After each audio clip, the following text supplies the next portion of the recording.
And I think we're ready for our next talk by José Ángel Peláez, and we'll talk about composition of analytic paraproducts.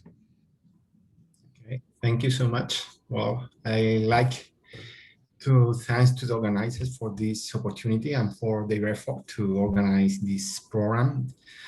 And the other thing that I would like to say before to begin to talk about math, that is a joint work with Alessandro Aleman in Lund University and Carmen Cascante, Joan Fàbrega, and Daniel Pascuas in Universidad de Barcelona. Okay, well, well, the first thing that we should know, we should ask is, what is a paraproduct? Okay, and if we go to the literature, it seems that there is not a precise definition. In fact, in Jansson and Pitre, in their paper in 1988 in Transactions, says that the name paraproduct denotes an idea rather than a unique definition, and that several versions exist and can be used for the same purpose. So we don't have, so what happens is that we don't have a concrete definition of what is a paraproduct.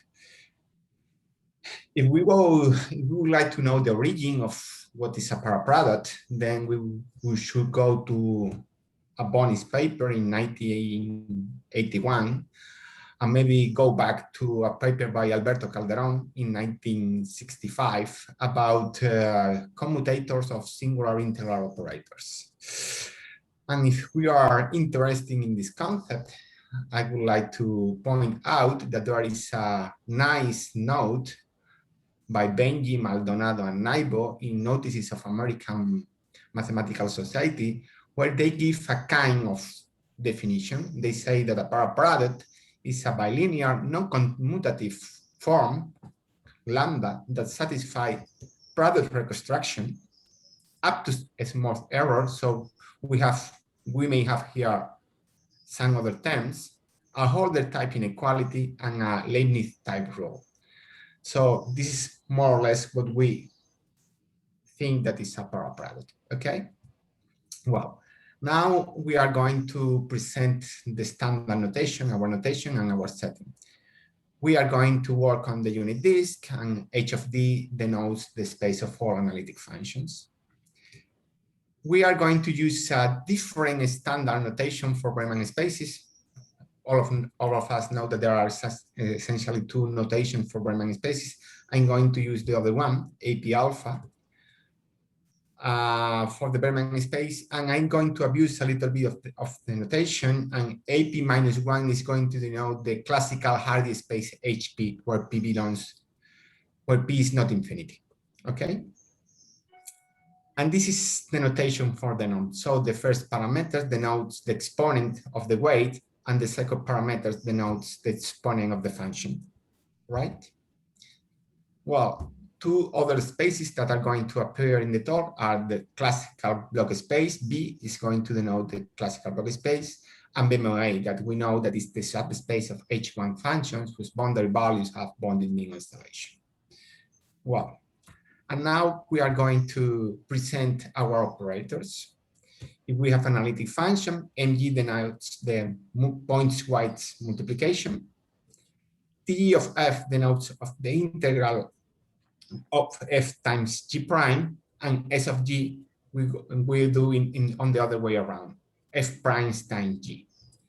So a trivial calculation shows that mg is just tg plus sg plus this smooth term, right? So if we think of Tg as lambda and Sg as lambda, then we have a bilinear non-commutative form that reconstruct the product. Then our analytic product products are Tg and Sg, right? And abusing of the notation, we also going to consider Mg a paraproduct. Okay, let's see like the identity in our setting, okay? Throughout the talk, we are going to assume that G is not constant. Otherwise, we have very simple operators, and that G of 0 is 0. So we are going to have the formula Mg equals Tg plus Sg. And Moreover, if we assume that G of 0 is equal to 0, then the statements in our result are going to be nicer and we are going to avoid annoying terms. So this is more or less the standard notation that we are going to use. Well, let's present some standard background about these operators. It's very well known that Mg is bounded on a Berman space or on the Hardy space if and only if G is a bounded analytic function. Okay, G belongs to H infinity. And the same happens to SG. You can prove this using essentially this function and standard arguments. However, result by Aleman, Sima, Konstantin, and Siskakis prove that TG is bounded on AP alpha if and only if G is a block function when alpha is bigger than -1, and if G belongs to BMOA when alpha is equals to -1. So if we recall that H infinity is a proper subspace of BMOA, which is a proper subspace of, is a proper subset of the block space.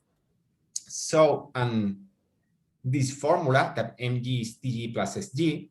So what happens is that these two operators, M and S, are bounded if and only if G belongs to H infinity, but Tg is bounded under a weaker condition, while B, the block space or BMOA. So it's obvious that cancellation plays a key role in the boundedness of Tg. And this cancellation is obtained by getting a formula for the norm in terms of derivative. Okay, this is where we are working on Berman spaces, what it's called a little Goodpelli formula, of you have to work with area operators or with area functions in the setting of Hardy spaces. Okay, so now a natural question is the following. If there is this extra cancellation in the boundedness of two or several paraproducts, for example, if we consider the composition of Tg with Tg, Tg squared, is obvious that Tg squared is bounded whenever G is a block function or a BMO function, okay? But is this condition necessary so that the operator is bounded? So, or we are going to get extra cancellation. So this question of this kind of question motivates our primary aim, that is that study the boundedness of composition of analytic paraproducts on Berman and Hardy spaces. Okay, let's begin for the very beginning, and then we are going to consider composition of a paraproduct with itself. Well, we have three cases: Mg with Mg, Sg with Sg, and Tg with Tg. Okay. Well, the case Mg with Mg is trivial because Mg squared is just M with symbol G squared, and we know that the multiplication operator is bounded if and only if the symbol belongs to H infinity, and G belongs to H infinity if and only if G squared belongs to H infinity. So Mg squared is bounded if and only if Mg is bounded on a Berman or a Hardy space. And the same happens if we take any natural power of Mg, okay? So Mg to any power is bounded if and only if Mg is bounded. Well, what about Sg? Well, Sg squared, we have to integrate G against the derivative of Sg. And the derivative of Sg, we obtain another G, G squared times F prime, what is just the operator S with symbol G squared. So we are in exactly the same situation as before. And so we get that Sg squared is bounded if and only if Sg is bounded on a Hardy or on a Berman space. And if we iterate, n times, we have the same result, that the operator Sg to the n is bounded if and only if Sg is bounded. And this happens if and only if G is a bounded analytic function. Okay, but what about Tg squared? Well, as I said before, we know that Tg squared is bounded, obviously, if Tg is bounded, and we know that the norm of Tg squared is smaller or equal than the norm of Tg squared. But what about the other way around? Well, our first result ensure that you have the other way around. That is, if we have an analytic function and we are working on a Berman on a hard space, the operator TG squared is bounded on a Berman, is bounded on AP alpha if and only if TG is bounded on AP alpha. And we have this relation between the norms, that the norm of TG squared is equivalent to the norm of TG squared. Okay. I'm going to do here a proof for alpha bigger than -1, that is in the Berman setting. In the Hardy setting, you have to work with 10 spaces. It's very similar. Okay, let's try. We consider the norm of TGF in a Berman space, AP alpha, and then we go to the Berman space with the same weight and exponent P/2. Then we have to take the function square. This is just the pointwise multiplication, and we have to take this 1/2 so that we want to have an identity. And here you apply little Pelli formula, that is, you apply the equivalence of the norm in terms of the derivative, okay? And then you have to add P/2 to the exponent of the weight. And now you do the math, and if you take the derivatives in TGF squared, you obtain TGF times the derivative of TGF, and the derivative of TGF is just FG prime, okay? So we have the derivative of TGF times TGF. This is just to do the maths. And now you apply Holder inequality, and then you obtain this inequality. Well, if you are assuming that the norm of the function is 1, then this term disappears, and then you obtain G prime TGF in this Berman space, okay? And this is nothing else but that the norm of TGF squared, okay? This is nothing else but the derivative of this function, okay? So here we are applying again the little Pelli formula of the norm of the formula for the derivative of the norm for the derivative in Berman spaces. So we have this identity. So if we look to the change of inequality, we have proved that the norm of TGF is bounded by the norm of TGF squared to 1/2. So we have proved that if TG squared is bounded, TG is bounded, and we have that the norm of TG is controlled by the norm of TGF squared to 1/2. So we have our result. Okay. Now the next step is what happens if we take TG composed with itself m times. So we are able to get the result, and this is what say our next proposition, that if you consider the composition of TG with itself m times, then it is bounded if and only if the original operator TG and the norm, and you have this relation between the norms. The norm of TGM is equivalent to the norm of TG raised to m. Okay, how to prove it is just an induction process that I'm not going to prove, I'm not going to show, and a key tool is this result. What was proved by Aleman, Sima, and Konstantin, depending if you work on Hardy or Berman spaces. Okay, it says that if you consider the operator TG between two spaces when the exponent Q of the second space is smaller than the exponent of the first space S, then a sufficient condition is that G belongs to the space with exponent R when the relation between the exponents is here. Okay, and you have this inequality. In fact, this is a characterization of the symbol that gives you that the operator is bounded. Then using this result and an induction process, you can prove this, that TG is bounded if and only if any power of TG is bounded. Okay, we can go a little bit further, and we are able to prove the following result, which says that if you consider a polynomial of degree n bigger or equal than 1, if the polynomial in TG is bounded on our space, then TG is bounded. Obviously, the other way around is trivial.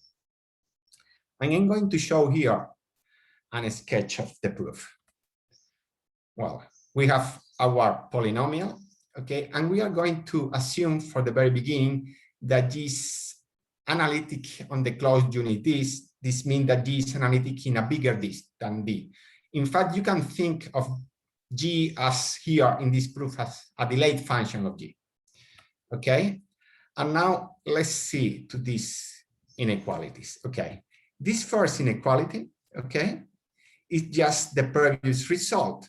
We know that if TG is bounded, if a power of TG is bounded, then TG is bounded, and we have this relation between the norms, okay? This is our previous proposition. Here and here, we are just applying trivial inequalities for the norm operator, okay? And now what happens? Now you think of the norm of TG as a variable, and here we have a polynomial of degree n in the variable, and here we have a polynomial of degree n-1 in the variable, that is the norm of TG. So if we have this inequality, the norm of TG has to be on a bounded set of real number, that is TG has to be bounded, and we have the proof. This is the sketch of the proof. Of course, here this proof works because you can work with the norm of TG. So what we really you have to do is just to work with the delayed functions GR and then apply an induction process. And then you have to apply a limit process, okay? This is, of course, an idea. This is not a complete and detailed proof. Okay. Now that we have talked a little bit about the composition of analytic paraproduct with itself, we will talk about composition of mixed paraproducts. The first case is quite easy because in the first case, the outcome is a single paraproduct. For example, consider the composition of S with T, SG with TG. Then we have to integrate G and then the derivative of TG, that is G prime F. This can be written also, this can be considered as the composition of TG with MG, okay? TG is G prime, and then MG is GF. But G times G prime is the derivative of 1/2 of G squared. So you can see this as 1/2 of the operator T with symbol G squared. And we know that an operator T is bounded if the symbol belongs to the block space, and if we work on Berman spaces, or if the symbol belongs to BMOA, if we work on Hardy spaces. That is, the operator is bounded if and only if G squared belongs to the block space, if we are working on Berman spaces, or G squared belongs to BMOA if we work on Hardy space, on a Hardy space. Okay, but what happens is in the general case, we are not going to get a single paraproduct. And what happens is the following. Let's try to set an example of a couple of examples. Now the outcome is a sum of paraproducts. If you consider the composition of N with T and G with TG, and you do the math, you obtain that is SGTG plus TG squared. And in the previous slide, we have proved that this is exactly 1/2 of the operator T with symbol G squared. And a similar phenomenon happens if we compose TG with SG. But here we have a minus. So here we have that the composition of our analytic paraproducts is the sum of two operators, TG squared, the composition of TG with itself. We know that this operator is bounded if and only if G is in the block space. And we know that this operator is bounded if and only if G squared is in the block space. So a natural question that arises is that if there is a relationship between the condition G squared in the block space or in BMOA and the condition G in block or in the BMOA. And in fact, this relation exists, and the condition G squared is stronger than the condition G in the space of symbols. And here we have the result. In fact, what happens is if you have an analytic function and you consider two natural powers of your function, if the power with bigger exponent belongs to the space, then the power with a smaller exponent belongs to the space. And in fact, you have here this inequality here. This norm with 3 bars means the semi-norm Garcia, the Garcia semi-norm for BMOA and the Garcia semi-norm for block space. If you want to replace this semi-norm for your favorite semi-norm, then here you have to put a constant, right? But the important thing is that if you have analytic function, then the conditions is stronger as bigger is the exponent of the natural number. So if we go back to our operators, okay, what we have is that if G squared belong to the space, then both operators are bounded. But now the question if this condition is necessary, that is, if whether or not these sum are affected by cancellation. So because of this question, we are led in a natural way to study sum of composition of analytic products rather than only compositions of paraproducts. And we are going to do this in a more abstract point of view. We are going to adopt a more abstract point of view. This is why we are going to consider the algebra generated by the operators MG, SG, and TG. AG is just the algebra generated by this operator. And an operator in this algebra is called a G operator. Okay? Well, our new aim is studying the boundedness of a large class of G operators, in this algebra. And when you try to study an object, it's nice to know how this object behaves, what is the form of this object. In our case, the object is a G operator. And so we have tried to think about this, and then what we have been able to obtain is this result. That is a poor algebraic result. The result says that if you have a G operator that is not the trivial operator, then you can write the operator in terms of S and T's, okay, SG and TG. This is not a surprise because MG is just SG plus TG. And moreover, you can write in this order. You can write first all the S and then all the T's, okay? You have here a sum when you have the composition of S with T's, and a single operator when you only have the operator SG. And here, P0, Pm plus 1 are unique polynomials, such that either Pm is different from 0, that is the last polynomial cannot be 0, or this Pn cannot be 0. And one of both polynomials cannot be the 0 polynomial. Okay. As I said before, this is just algebra. Okay. And the proof, more or less, I'm going to give some hints about the proof.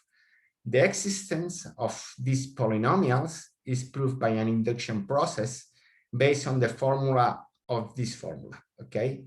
This says essentially, okay, based on this formula. So if you have this, if you have T composed with S, you can turn around, but you have to pay the price of at minus TG squared, okay? And the uniqueness is much more, let's say, involved or complicated. I'm not going to get into the proof of the uniqueness, okay? Well, once that you know how your operator are, you know something about the structure of your operator, you can try to do some theorem. And our first result about the boundedness of G operators is the following. if we have a LG operator and G operator that is not null, if the operator is bounded, then TG is bounded. Then this is, for us at least, was a little bit surprising that whatever is your operator, if it is bounded, TG has to be bounded. And this is the key for plenty of results later on the paper. So this is like a key result. Okay, what about the proof? I'm going to give the sketch of the proof for this result. Okay, well, the first key ingredient is this. This is the same ST decomposition that I wrote before, but now I put all the TG together, okay? The term when we only have TGs and this term. Well, the second one is the following result. If we have analytic function, we consider the delayed functions, and this result, I'm going to read now. The results say essentially that you may think, instead of your operator, you can think of the operator induced by a delayed function, and then you can take limits. Okay, this is more or less what we say if you roughly understand this result. In fact, what say if your operator G is bounded, and then you consider the operator L induced by a delayed function, then the operator is bounded and you have this inequality from the norms. And on the other way around, if you consider the operator induced by the delayed functions and you have that the lower limit of the norm of the operator is bounded, then the operator has to be bounded and you have this equality. This is a very useful tool, a very useful tool in our setting, in our manuscript. I'm not going to talk about the proof. The proof is a little bit technical, okay? And once that you have these two key ingredients, the decomposition, the ST decomposition, and this theorem, then you need another trick. And the other trick is that you have to consider the commutator of two operators, A and B. If you have two bonded operators, A and B, then the commutator of AB is AB minus BA. And the iterate commutator are defined as you can see here, okay? Well, what happens if you have that the operator LG is writing, as you can see here, you have n terms, okay, plus this, then you consider the iterate commutator of order m. And then if you do the math, okay, here, what is used to prove this is that TG commutes with itself, and that the commutator of S and T is T squared or minus T squared, depends on the order, okay? And then what happens is that if you take the iterate commutator of order n, what happens is that the operator S disappears, okay? And you obtain a polynomial in the variable TGR, okay? And this polynomial has degree bigger than 2m, okay? This is what you obtain. And then once that you have all these ingredients, more or less you are able to do the proof, because let's see to the inequalities here. In this inequality, okay, this is just the commutator, the iterate commutator, right? What we have used is just a standard inequalities for the non-operator, and the previous result that say that if TG is bounded, if and only if a power of TG is bounded, and you have an equivalence between the norm of TG to the m and the norm of TG to the m, okay? This is just our previous result. Here is, now we wrote the polynomial as the iterate commutator, and here you can obtain this inequality using the binomial formula for the iterate commutator, okay? And now you are again in the same situation as before. Yeah, now you think of the norm of TGR as the variable, and here you have a polynomial of order m that is bigger than m, a capital M that is bigger than M, and here you have a polynomial of order M. So if this inequality holds, the norm of TGR has to belong to a bounded set of real numbers. And this bounded set of real numbers is independent of R. And then you apply our previous theorem for the delayed functions, and then you get that the operator is bounded. Okay, so what we have proved is that if we have a G operator that is bounded, if L, the operator, is not the null operator, then TG has to be bounded. Okay, once that we obtain this result, then we are able to obtain our first classification. Okay, then we have our operator LG that is written in the ST as an ST operator with the ST formula. And if this term does not disappear, that is, if Pn plus 1 is not the null polynomial, then the operator is bounded if and only if G belongs to H infinity. What about the proof? Well, the sufficiency is pretty clear, because if G is bounded, so we have that our operator is sum of operator, and all of them are bounded when G belongs to H infinity.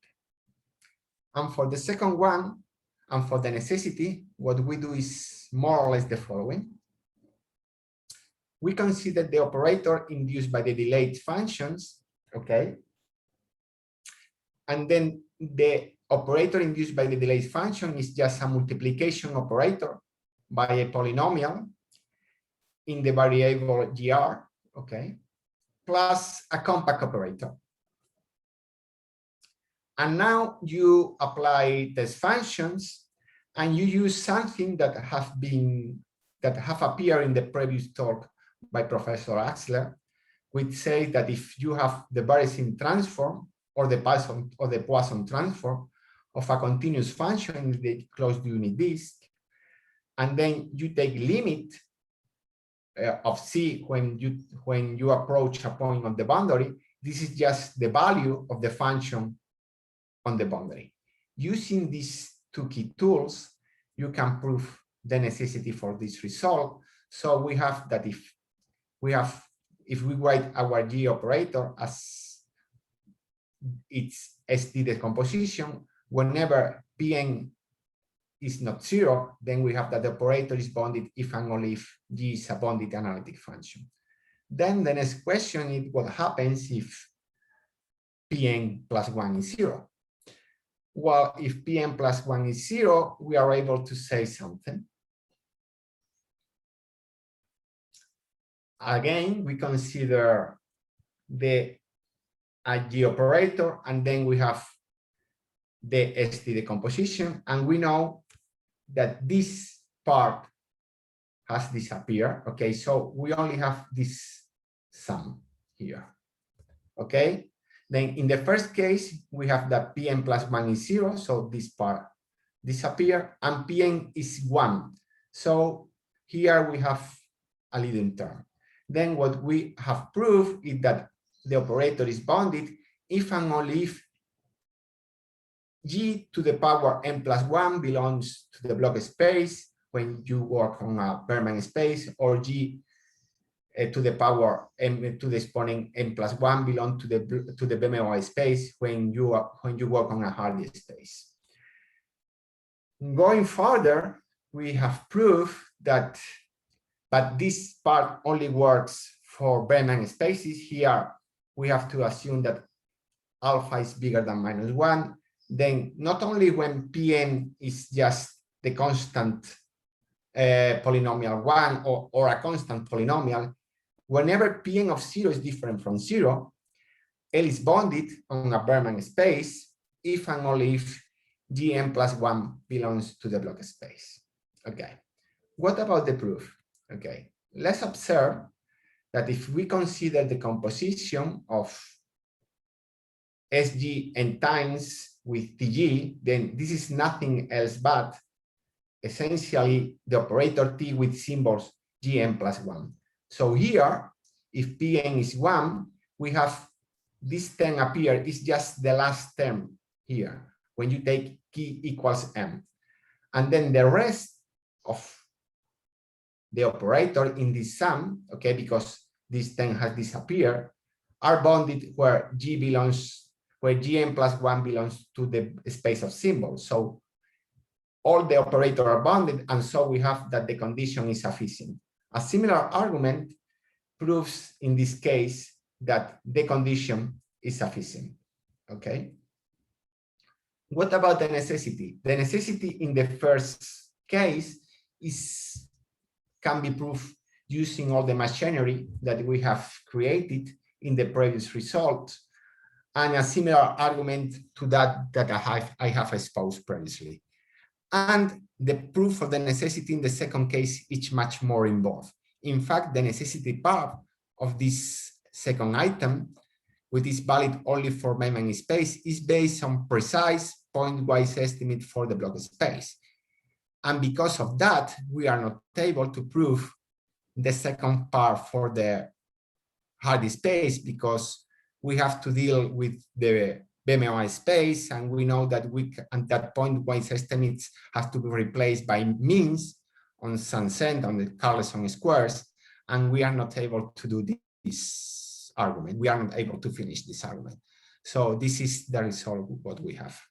Well, if as a byproduct of these two theorems, the theorem when Pn plus 1 is different from 0, and this theorem, we have the following result that I have summed up in the following table, okay? Is the result, okay?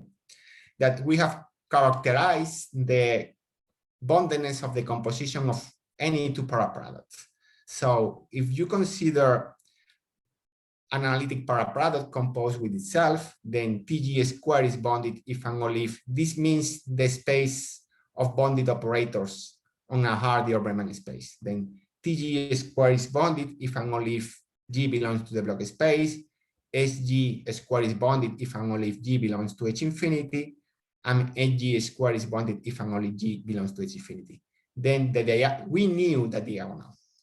And now, if we consider the composition of TG with SG in any order, then the operators are bounded if and only if G squared belongs to the block space. That is a stronger condition than G belongs to the block, G belonging to the block space. And the same happens when you compose TG within G in any order. Okay, you see that the order that in the composition does not affect to the final result. And I didn't say anything about the composition of SG with MG in any order, but similar arguments work, and you can prove using the result when Pn plus 1 is different from 0 in the ST decomposition that both operators are bounded if and only if G is a bounded analytic function. Well, so if we go to our result, we can see here that in any case, even in the Bellman space, we are not able to deal with this case. Pn plus 1 equals 0, the null polynomial, and Pn of 0 equals 0, okay? We are not able to deal with this case. I'm going to say some words about this case. This is, what about the case when Pn plus 1 is the null operator and Pn of 0 is 0? To explain what happens here, I'm going to deal with the most simple operator that we may have. That is the operator SG composed 2 times with TG. In this case, P1 is 0, because we don't have a part with only a sum, or a part of the operator with only depend of SG, and P0 of set is set. This is the most simple case of this under this hypothesis. And then what happens is that if this operator is bounded, then TG has to be bounded, because we know that this is an G operator that is not trivial, and we have proved that if any operator, G operator is bounded, if any G operator is bounded, TG has to be bounded. So G belongs to the block space or to the BMO space, depends if you work on Berman or Hardy spaces. On the other way around, we can write SG composed with TG squared as SG, TG, TG. And if we look at the first two terms, this is nothing else but 1/2 of the operator T with symbol G squared. And then we have another operator TG. Then we look at the operator writing in this form. And then we have that the operator is the composition of two operators, T with symbol G and T with symbol G squared. And we know that if the operator T with symbol G squared is bounded, that if G squared belongs to the block space or to the BMO space, then the operator TG is bounded. So if TG squared is bounded, then this operator is bounded. That is, if G squared belongs to the block space or to the BMO space. So we have a necessary condition, that is that G belongs to the block space, and a sufficient condition that G squared belongs to the block or to the BMO space. Well, what says our next theorem is that neither of both conditions is the good one. In fact, if you take this function, the logarithm, okay, of 1/1 minus z or E1 minus z, then what happens is that G belongs to the BMO, which is, okay, so in particular, G belongs to the block space. But if you do some calculation, it's not difficult to prove that SG times TG squared is not bounded on a Berman or a Hardy space. So the condition, okay, that the symbol belongs to BMO or to block space is necessary, but is not sufficient in general. On the other way around, since this function does not have zeros on the unit disk, you can consider any power of the function, and it's analytic. And then what happens if that you take a parameter between 1/2 and 2/3, what happens is that G rises to 2 times beta, okay, does not belong to the block space or to the BMO. This is trivial if you work on the radius 0,1, because this function does not have the right growth for a block function, okay? But if you do some calculation, this is not trivial, you have to work a little bit. Then what you get is that this operator is compact. So you may have an operator so that is compact on any Hardy or Riemann space, okay, of this form, but the symbol, the square of the symbol does not belong to the block or Riemann space. So the condition is sufficient, but it's not necessary. So what these results say is that the boundedness of G operator with ST representation such that Pn plus 1 is 0 and Pn of 0 is 0 cannot be described with condition of the form that the symbol is a bounded analytic function, or a natural power of the symbol belongs to the block of the BMO space, because here we have an example so that the right conditions, the necessary condition is not sufficient and the sufficient condition is not necessary.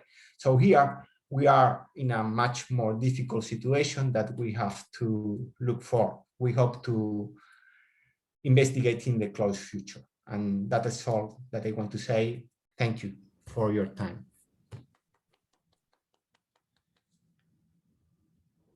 So I'm managing questions or comments. Oh, and there is one in the chat already. Jose, can you see the chat? The chat, give me a second, please. Okay.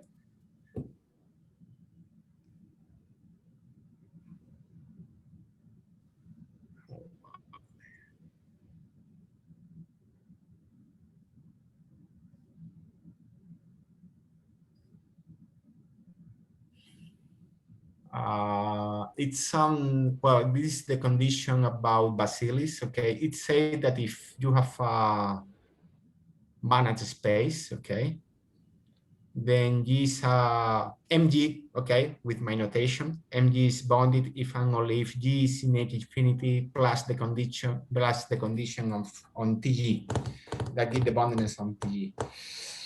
Okay, I didn't see a result like that. It sounds okay. It sounds sensible up to some point, but I don't know.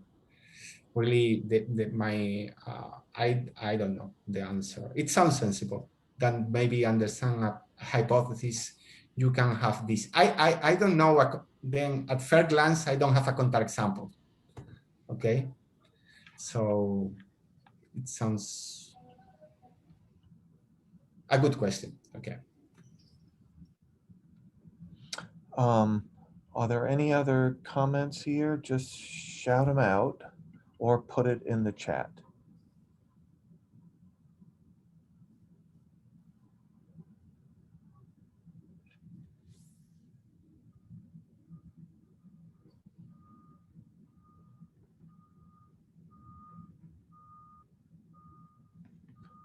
Okay, I don't see any comments, just waiting for anything. Okay, so checking everybody out here. All right, so without hearing any comments, let's thank Jose again. All right, so we have 2 more talks that start